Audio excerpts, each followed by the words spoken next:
मेरा नाम शोभा रानी है। मैं एक हिंदी अध्यापिका हूँ। आज मैं आपको काल के बारे में बताने आई हूँ।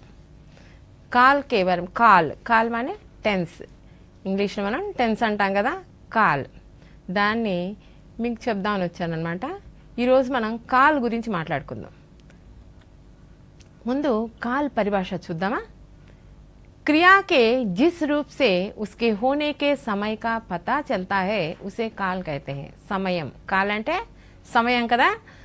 క్రియాకే జిస్ రూప్ సే, మనం ఒక పనిని చేస్తున్నామంటే, క్రియ అంటే మనం ఏదన్నా చేస్తుంటాం కదా పని, ఆ పని అయిన సమయాన్ని బట్టి మనకి తెలిసేదేంటి, పతా చల్తా హే ఉసే కాల్ కహతే. మనం ఏ టైంలో చేసాము అన్న దాన్ని బట్టి ఆ టైంలో ఆ పని చేసాము, దాన్ని మనం కాల్ అంటాం, సమయం. కాల్కే 3 भेद होते हैं. మనకి ఇంగ్లీష్లో కూడా ఉంటాయి కదా. మనకి హిందీలో భూతకాల్, వర్తమాన కాల్, భవిష్యత్ కాల్ 3 కాలాలుగా విభజించాం. ఒకటి భూతకాల్, భూతకాలం అంటే గతం, జరిగిపోయినది. అలాగే వర్తమాన కాల్, వర్తమాన కాల్ అంటే ప్రస్తుతం జరుగుతున్న టైం. భవిష్యత్ కాల్ ఆనే వాళ్ళ సమయం అంటే ఫ్యూచర్లో, రేపు. షార్ట్కట్గా చెప్పాలంటే మనం నిన్న, నేడు, రేపు అని కూడా చెప్పుకోవచ్చు అనమాట. అంటే ఇది 3 రకాలుగా, past tense, present tense, future tense 3 రకాలు ఉన్నాయి కదా. అందులో మనం ఫస్ట్ భూతకాల గురించి తెలుసుకుందాం. क्रिया के जिस रूप से बीते हुए समय में कार्य करने का बोध हो उसे भूतकाल कहते हैं. భూతకాల్ అంటే పాస్ట్ టెన్స్, గతం, నిన్న జరిగిన దాన్ని బట్టి. నేను ఆల్రెడీ ఆ పని పూర్తయిపోయింది. క్రియాకే జిస్ రూప్ సే, మనం చేసిన పనికి నిన్న చేసాము, నిన్న అన్నం తిన్నాము, నిన్న బజార్కి వెళ్ళాము, ఇలా చెప్తూ ఉంటాం కదా. నిన్న జరిగిపోయిన విషయాల గురించి చెప్పేటప్పుడు క్రియాకే జిస్ రూప్ సే, ఏ రూపంలో అయితే మనం బీతే హుయే సమయ, గడిచిపోయిన సమయం గురించి చెప్తామో దాన్ని మనం భూతకాల్ అంటాం. భూతకాల్ అంటే మన గతం, ఆల్రెడీ జరిగిపోయిన కాలం గురించి అనమాట. జైసే ఛాత్రనే పత్రలేఖ, ఛాత్ర అంటే విద్యార్థి, స్టూడెంట్, పత్రలేఖ లెటర్ రాశాడు, ఎప్పుడు ఆల్రెడీ రాయటం అయిపోయింది, నిన్ననే రాసేసాడేమో. లత బాజార్ గయి, లత బాజార్ గయి. జా అనే క్రియ మనకి వర్తమాన కాలాన్ని సూచిస్తే గయా అనేది భూతకాలాన్ని సూచిస్తుంది అనమాట. లత బాజార్ గయి, లత బజారుకు వెళ్ళింది, ఆల్రెడీ వెళ్ళటం అనేది జరిగిపోయింది, అంటే ఆ పని అయిపోయింది అనమాట. అలాగే మోహన్ కానా కాచుకాత, అతను తినేశాడు, కాచుకాత ఆల్రెడీ తినేసేసాడు అని చెప్తున్నాం. అంటే జరిగిపోయిన పని గురించి చెప్పే విషయాలు ఏదైతే ఉంటుందో దాన్ని మనం భూతకాల్ అంటాం. ఇప్పుడు వర్తమాన కాలాన్ని చూద్దాం. క్రియాకే జిస్ రూప్ సే यानी हमें पता चलता है कि वो काम अभी की जा रही है, జరుగుతున్నది, जो క్రియా అభి కీ జా రహీ హో యా హో రహీ హో, ఇప్పుడే జరుగుతున్నదో లేదా అవుతున్నదని చెప్పే విషయాన్ని మనం వర్తమాన కాలానికి సంబంధించిందిగా చెప్తాం అనమాట. అంటే ఆ పని జస్ట్ అవుతుందన్నమాట, ఇప్పుడు చేస్తున్నాం. ఇప్పుడు మనం ఏం చేస్తున్నాం, మాట్లాడుతున్నాం. నేను మీకు కాల గురించి చెప్తున్నాను, టెన్స్ గురించి చెప్తున్నాను అనమాట. అంటే ఇది ప్రెజెంట్ అనమాట. ప్రస్తుతం మనం ఏదైతే చేస్తున్నామో దాన్ని మనం వర్తమాన కాల్ అంటాం అనమాట.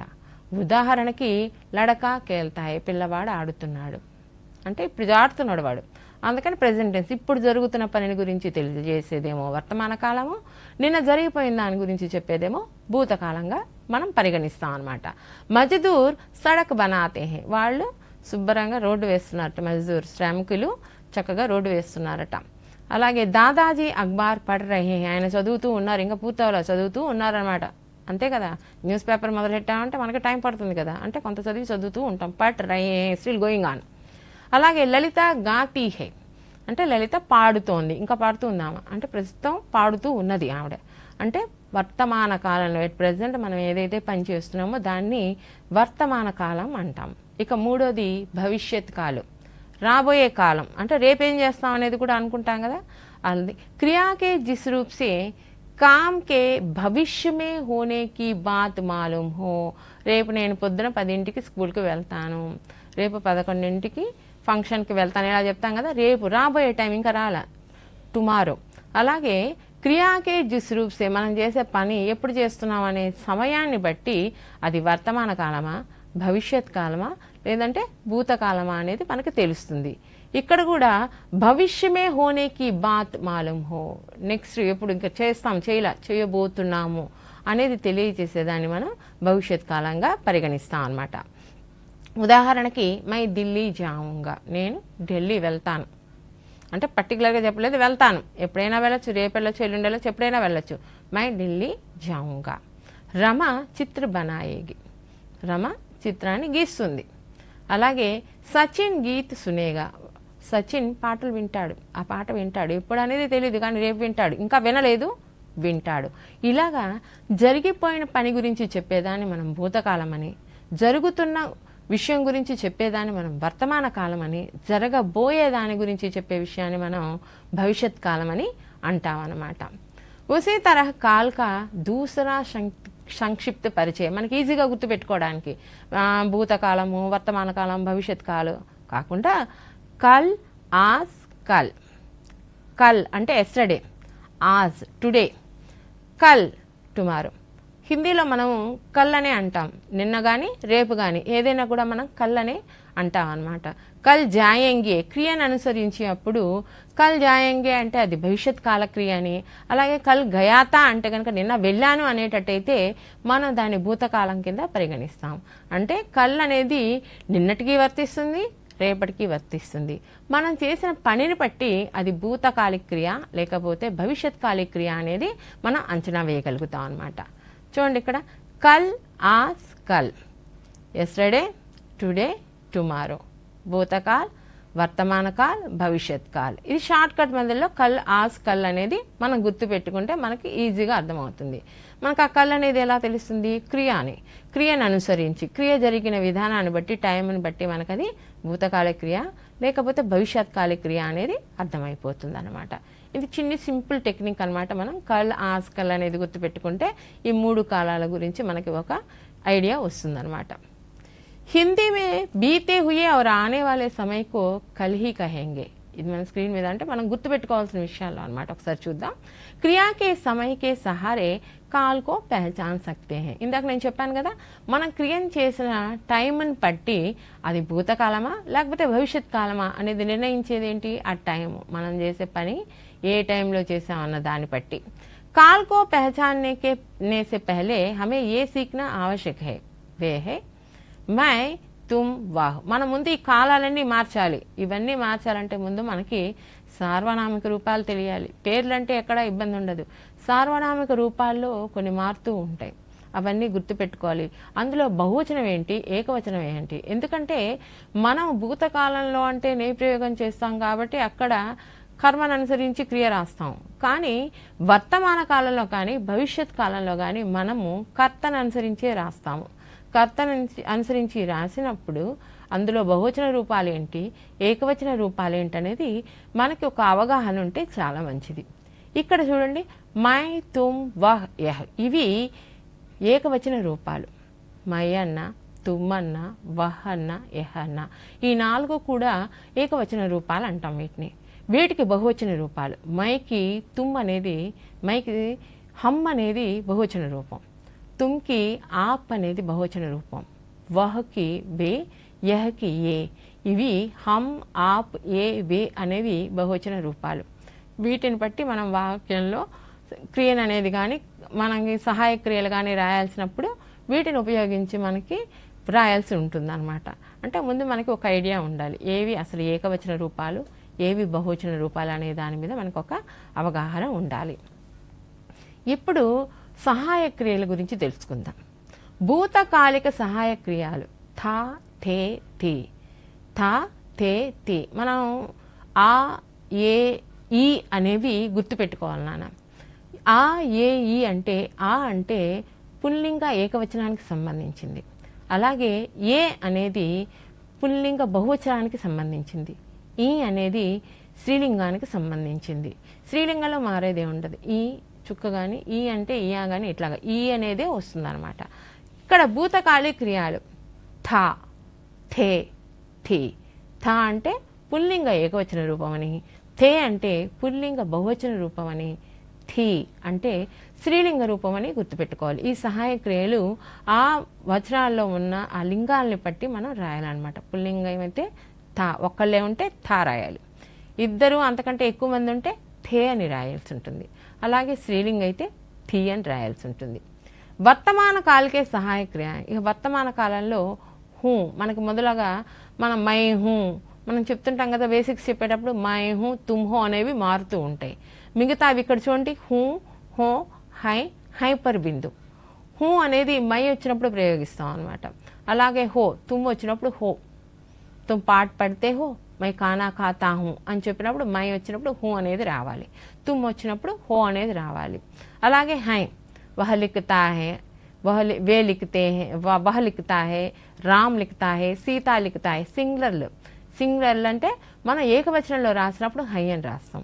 ఇంకోటి ఉంది చూడండి హైపర్ బింది. హైపర్ బింది అంటే చుక్క పెడతాం, డాట్ పెడతాం, అది బహువచన రూపాలకి మనం హైపర్ బింది. వే కామ్ కర్తే హై, అప్పుడు వే అనేది పుల్లింగ బహువచన రూపం. అవి రాసేటప్పుడు బహువచనంలో మనం హైపర్ బింది లగాతే హై, చుక్క పెడతాం అనమాట. It indicates it is in the plural sense అని. అట్లా మనకి వర్తమాన కాల్కే సహాయ క్రియలంటే హూ హో హై హైపర్ బిందు ఇవి వస్తాయని గుర్తుపెట్టుకోవాలి. అలాగే భవిష్యత్ కాల్కే సహాయ క్రియాయే, మనం భవిష్యత్ కాలంలో ఎలా ఉపయోగించాలి? ఆ క్రియారూపాలు మారిపోతుంటాయి కదా. ఎందుకంటే చేశాము, చేస్తున్నాము, చేస్తాము, ఈ మూడిట్లో కూడా తేడా ఉంది కదా 3 కాలాల్లో. అప్పుడు ఆ క్రియలు మారుతాయి కాబట్టి వాటికి సహాయ క్రియలుగా ఏమొస్తాయి, భూతకాలం అయితే ఎలా రాయాలి, వర్తమాన కాలం అయితే ఎలా రాయాలి, భవిష్యత్ కాలం అయితే ఎలా రాయాలి అనే దాని మీద మనకు ఒక అవగాహన ఉండాలి. భవిష్యత్ కాలకే సహాయ క్రియాయే, అక్కడ గా గే గి ఇందాక చెప్పినట్టుగా గా అంటే పుల్లింగ ఏకవచనం వచ్చినప్పుడు గా, రామ్ జాయేగా, రామ్ కల్ ఢిల్లీ జాయేగా, వే కల్ ఢిల్లీ జాయేంగే బహువచన రూపం. సీత కల్ బొంబాయి జాయేగి అంటే పుల్లింగ ఏకవచనం అయితే గా అని, పుల్లింగ బహువచన రూపం అయితే గే అని, స్త్రీలింగ శబ్దం అయితే గీ అని రాస్తాం అనమాట. ఇవి సహాయ క్రియలు, భూతకాల క్రియలు కానీ, వర్తమాన కాల క్రియలు కానీ, భవిష్యత్ కాల సహాయ క్రియలు కానీ మనం గుర్తుపెట్టుకుంటూ ఉండాలన్నమాట. అంటే ఇది వస్తే అవి వస్తాయి అని గుర్తుపెట్టుకోవాలి. ఇప్పుడు మనం దీనిని అనమాట మనం కాలాలు గుర్తించాలి. ఎలా ఏంటి ఇవన్నీ నేర్చుకోవాలంటే మనం ఒక తాలికాకే ద్వారా, తాలిక అంటే ఒక టేబుల్ ద్వారా మనం ఈజీగా గుర్తుపెట్టుకోగలుగుతాం అనమాట. ఒకసారి చూడండి, स्क्रीन पर इसे देखेंगे. हम काल के क्रियाओं को एक टेबल की सहायता से जानेंगे. ఎందుకంటే మనకంతా కన్ఫ్యూజన్, అది వస్తే ఏంటి ఇది వస్తే ఏంటి ఇన్ని రకాలుగా మనకు కన్ఫ్యూజన్ వస్తుంటాయి కదా. అవి ఈ టేబుల్ ద్వారా, ఒక టేబుల్ మనం వేసి పెట్టుకుని దాని ద్వారా కనుక ఫాలో అయితే మన కాల్ అనేది చాలా ఈజీగా నేర్చుకోవచ్చు, ఈజీగా ఆ వాక్యాలను రాయగలుగుతాం అనమాట. जिसमें కాల్ को समझने में और प्रयोग करने में आसान हो. దీనివల్ల ఏంటంటే ఇది వస్తే ఇది వస్తుంది కాబట్టి ఈ క్రియ వస్తుంది, ఇది ఇట్లా అని. మెయిన్గా 4 రకాలుగా ఇవి మారుతూ ఉంటాయి. ఎందుకంటే ఒకటి జరిగిపోయింది, ఒకటి జరుగుతూ ఉన్నది, ఇంకోటి ఇంకా జరుగుతూనే ఉంటుంది, మూడోది కొంత జరిగింది ఇంకా జరగవలసి ఉన్నది. ఇలా రకరకాలుగా చేస్తుంటాం కదా పని మనం. వాటిల్లో ఆ క్రియారూపాలు ఎలా మారుతాయి, వాటి సహాయ క్రియలు ఏంటి, ఎలా దాన్ని మనం గుర్తుపెట్టుకోవాలనేది ఈ టేబుల్ ద్వారా మనకి చాలా సులభంగా అర్థమవుతుంది. ఒకసారి చూద్దామా. భూతకాల్, వర్తమాన కాల్, భవిష్యత్ కాల్. ముందు కాలాలు, ఆ కాలాలకి అనుసరించి ఏమేమి మారుతాయో చూద్దాం. అనిశ్చయ కాలం, ఇండెఫినెట్, జరగటానికి అవకాశం ఉన్న కాలం, సామాన్య భూతకాలు అట్లా అంటుంటాం కదా. వాటిల్లో క్రియారూపాలు ఎలా ఉంటాయో చూద్దాం. ముందు ఆ అనిశ్చిత కాలం అనే దానిలో భూతకాలంలో సహాయక క్రియలు థ, థే, థి, ఇందాక చెప్పినట్టుగా ఆ, ఏ, ఈ.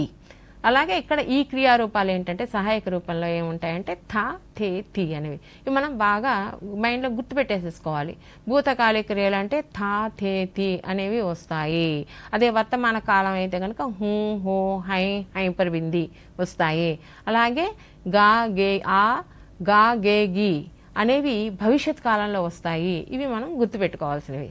ఇప్పుడు చూడండి, మనకి సహాయ క్రియలుగా వస్తూ ఉంటాయి చూడండి క్రియలు, సహాయ క్రియలు. ఇంకో థ, థే, థే, థీ, థీ. పుల్లింగ ఏకవచనం అయితే థాత, రామ్ పడతా థ అంటాం కదా. రామ్ పాట్ పడతా థ, వే పాట్ పడితే థే పుల్లింగ బహువచన రూపం, వహ్ పాట్ పడితీ థీ ఇలా వస్తాయి అన్నమాట. అలాగే ఇక్కడ వర్తమాన కాలంలో చూద్దాం. తాహు, మై పాటు పడతాహు, మై వచ్చినప్పుడు హూ రావాలని చెప్పాను కదా. అలాగే తుమ్ పాటు పడితే హో, ఈ రెండే మారుతాయి. ఈ రెండింటిని మనం గుర్తుపెట్టుకోవాలి. మై వచ్చినప్పుడు హూ వస్తుంది, తుమ్ వచ్చినప్పుడు హో వస్తుంది.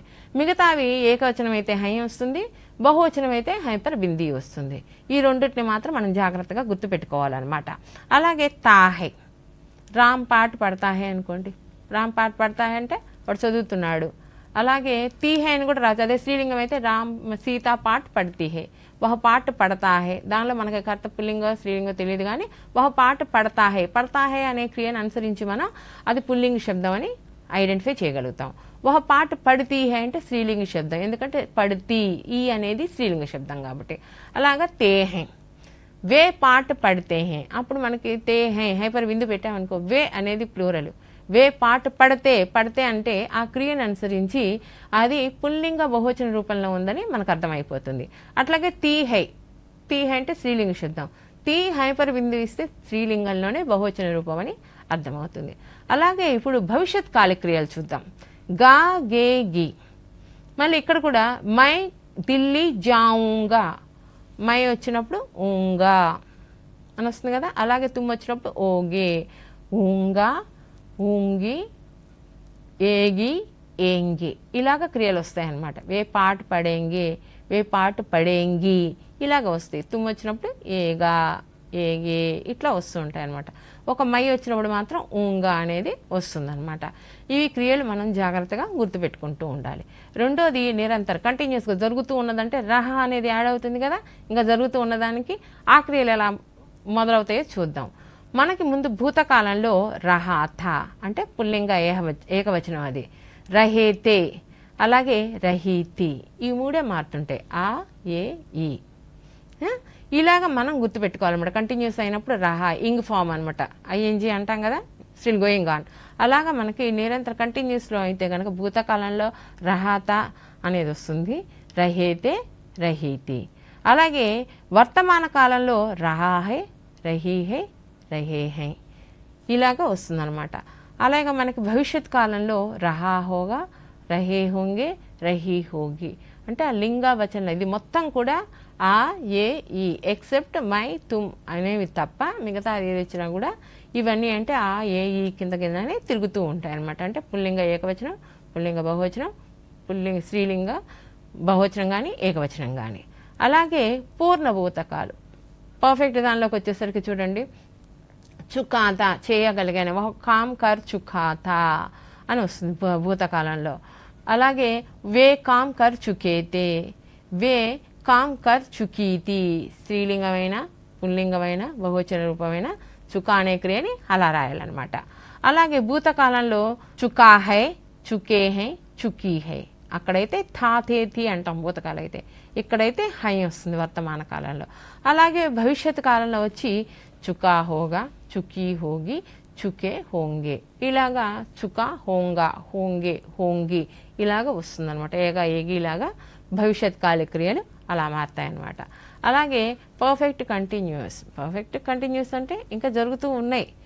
సమయకే సాత్ అంటే ఆ టైం ఎప్పుడు, కల్లా ఆజా ఎప్పుడు రేపు వెళ్తున్నామా ఎల్లుండి వెళ్తున్నామా టైంను బట్టి. భూతకాలం అయితే ఎప్పుడు జరిగింది, వర్తమాన కాలం అయితే ఏ సమయం, భవిష్యత్ కాలం అయితే ఏ సమయంలో జరగబోతోంది. సమయాన్ని అనుసరించి ఆ క్రియలు, సమయకే సాత్ ఆ క్రియాక రూప్ హోతా హై.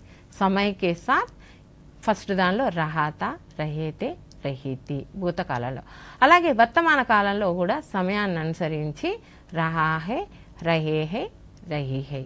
అలాగే మళ్ళీ మనకి భవిష్యత్ కాలకు వచ్చేసరికి సమయకే సాత్, ఏ టైం అనేది కావాలి, ఇక్కడ టైంతో పాటుగా మనం చేస్తున్న పని ఆ క్రియలు ఉంటాయి అన్నమాట. సమయకే సాత్ రహా హోగా రహే హోంగే రహీ హోగి, ఇలాగ ఆ క్రియను అనుసరించి ఒక క్రియను తీసుకుని మనం అన్నీ ఇలాగా ఒక్కొక్కటి తీసుకుని మార్చగలిగితే ఈ టేబుల్ ఆధారంగా మనము ఏ క్రియ ఎప్పుడు ఏ రూపంలో ఉంటుంది ఈ 4 మనం గుర్తు పెట్టుకోగలిగితే కనుక మనకి కాల్ అనేది చాలా చక్కగా అర్థమవుతుంది, ఈజీగా కూడా చేయాల్సి వస్తుంది, చేసేస్తాం అనమాట. ఎందుకంటే ఈ క్రియ వస్తే మై వస్తే హూ రావాలి, వర్తమాన కాలం అయితే హై అని వస్తుంది, అదే భూతకాలం అయితే థాతేతి, అదే వర్తమాన కాలం అయితే తాహే తేహే తీహే అని వస్తుంది, అదే ఇక్కడైతే భవిష్యత్ కాలం అయితే ఏగా ఏగి ఏంగి అని వస్తుంది.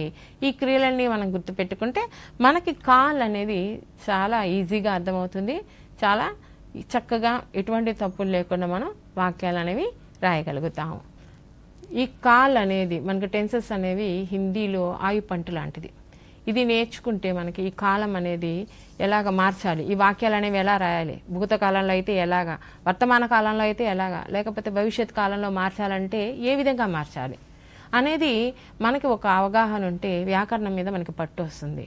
చక్కగా హిందీ అర్థమవుతుంది, ఏది ఎలా మాట్లాడాలి, తప్పులు లేకుండా ఎలా రాయగలగాలి, ఇవన్నీ మనకి ఈ కాల్ అనే ఈ ఒక్క టాపిక్ ద్వారా మనకి బాగా అర్థమవుతాయండి. ఇది చక్కగా నేర్చుకుంటే కనుక మనం ఈ టేబుల్ ఇవన్నీ ఈ క్రియలు ఇవన్నీ మనం నేర్చుకుంటే మనకి ఈజీగా ఉంటుంది. వ్యాకరణం కూడా బాగా అర్థమవుతుంది. మనం మాట్లాడేటప్పుడు కానీ ఏదైనా కూడా ఎటువంటి తప్పులు లేకుండా మనం జాగ్రత్త పడవచ్చు.